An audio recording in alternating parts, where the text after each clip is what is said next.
നാൾ കഴിഞ്ഞതിന് ശേഷമാണ് ഞാനിതൊക്കെ ഓരോന്ന് പഠിച്ചെടുത്തത്. ഇപ്പം എനിക്ക് അത്യാവശ്യം വെട്ടി എടുക്കാനൊക്കെ കഴിയുന്നുണ്ട്.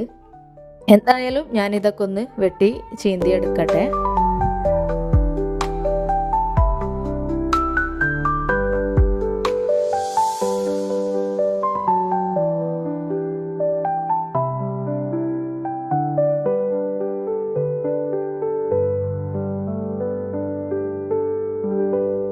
അങ്ങനെ 2-3 മണിക്കൂറിന് ശേഷം ഞാൻ എൻ്റെ വിറകുകളൊക്കെ കൊത്തിച്ചീന്തി ഇവിടെ എടുത്തിട്ടുണ്ട്. വിറകൊക്കെ ആക്കി റെഡിയാക്കി വെച്ചിട്ടുണ്ട്. അത് കഴിഞ്ഞ് മേലൊക്കെ കഴുകി നമസ്കാരം ഓതലൊക്കെ കഴിഞ്ഞതിന് ശേഷം ഞാൻ സോഫയിൽ ഇരുന്നപ്പോഴാണ് കേട്ടോ നമ്മളെ ടേബിളിൻ്റെ കസേരമലൊക്കെ പൊടി പിടിച്ച് കിടക്കുന്നത് കണ്ടത്.